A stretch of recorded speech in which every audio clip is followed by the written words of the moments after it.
This channel is made possible by viewers like you. My viewers, subscribers, and patrons greatly help to keep this channel going. I wouldn't be here today if it wasn't for all of you. Please make sure to subscribe so you don't miss any uploads. And if you'd like to go the extra mile, please check out my Patreon page. For just $1 a month, you'll get access to what I'm working on, previews of upcoming content, and even early videos, along with other tier options for those that are interested. Thank you, and now on to the video. 2023 was definitely a year full of a lot of amazing games. We had everything from fun big titles to really awesome games, from indies to more AA developers as well. And while it may seem like 2023 was one of the biggest years in gaming in a while, I do feel like each year there are a handful of titles that either get passed by or are overlooked for a variety of reasons. For some, it might be the lack of mismarketing from the publisher, or maybe a title was released too close to a bigger one, taking up all the oxygen within the room. And I have seen cases where critics attack a game for not doing anything new, while still delivering a good experience. For whatever reason, these end up being some of my favorite titles that are released within a given year. They may not be perfect or even have the biggest of budgets, but they often can have some of the most fun that you'll see. In some cases, they are trying something new, or fusing together some ideas that we haven't seen in a new way. And because I have an awesome set of viewers for my channel, I did have a few mention to me that they were enjoying a first-person shooter known as Trepang 2. Me not knowing much, I was curious why some of my audience was interested, and after playing it, I can see why. I have no idea why this game was called Trepang 2, since where were the prior Trepang games? But I can say that it's loads of fun, and probably one of 2023's best first-person shooters.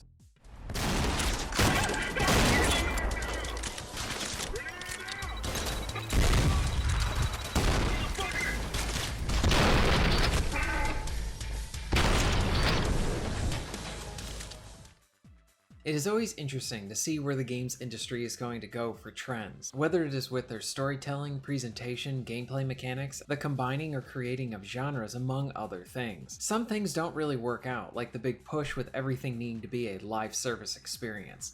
While I love some of those myself, everything trying to do it can feel forced and stale. At the same time, I think you can have a lot of a good thing if it's done with care.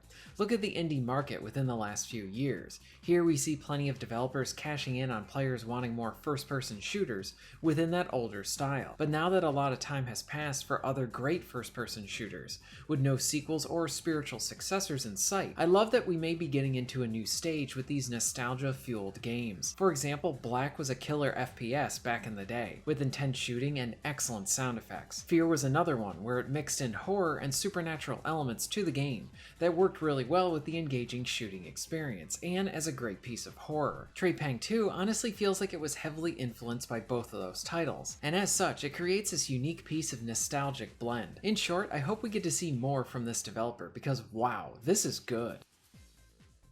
Trepang has a lot of great things about it, but something that really gives me its older school-like feel, along with it always feeling intense while in the plentiful shootouts, is how the developers managed to push the player into the action. For example, in some games, you might have regenerating elements. This can sort of create this stop-and-go kind of experience. So you'll be in a shootout, take some hits, and then you'll want to bow out for a bit to be at full strength for the next fight. Now this style can be done very well, and we've seen it this way in many series before, but for Trepang it opts to provide these little elements that actively push the player into the action, rather than trying to pull them out. For example, health and armor can only be refilled through pickups, scattered across the levels and arenas. If you're almost dead, you will generate a very small amount of health, but for the most part you're relying on those pickups to make it through a fight. As such, hiding doesn't really do anything for you in this game. You are not rewarded for disengaging from the combat, but rather you need to figure out how to pivot so that you can succeed. Plus, defeating most enemies will drop some form of armor for you to pick up, and the heavies will even drop some health for you as well. This means that when you feel like you are down and out, you may want to consider targeting enemies that are a bit easier to pick off as a means to rebuild your armor back up so you can take on more enemies as well. The feeling of being up against a wall and then trying to find the right paths to victory are really satisfying while playing Trepang. The combat is intense, violent, and absolutely engaging. To go along with my prior points, you have two abilities that aid you in combat outside of your guns. You can turn on a cloak, which is an incredibly useful tool. Enemies will not be able to see you, and it can provide you with a much needed breather.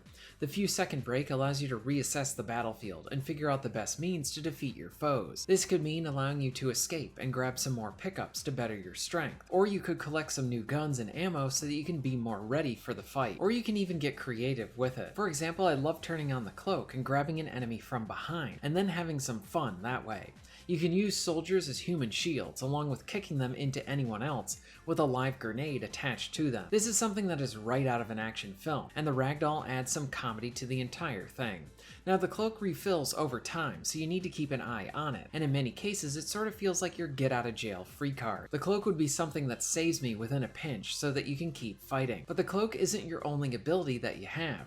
Just like in Fear, you can turn on your reflexes and slow down time. This is essentially the John Woo button as you get to enjoy and witness all of the destruction and effects going on, also being a great way to thin the herd of foes that are trying to hunt you down. Slow-mo does not automatically refill, but rather it's gained back by damaging and killing enemies. So back to my point with how the game continually pushes the player into the action. This is seen through how you earn your health, armor, and slow-mo power back as well.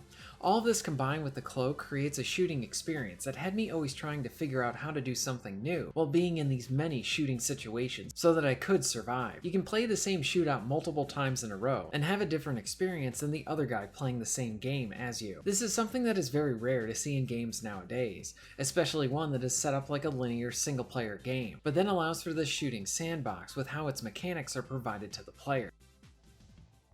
There is a lot to talk about when it comes to Trepang 2, and what I mean by this is that there's a lot to praise about this game. You can take a look at this title and after playing it and wonder why aren't the other studios doing stuff like this anymore? Why do studios with these huge big budgets not want to invest in something like this? There was a time where many wanted to. That is how we got great games like the Fear series and Black. But now this type of single player action is not something that we see much from the AAA space. We get a few here and there, but it seems like we need to look to the AA and indie developers to really pick up that mantle and continue where those other companies left off.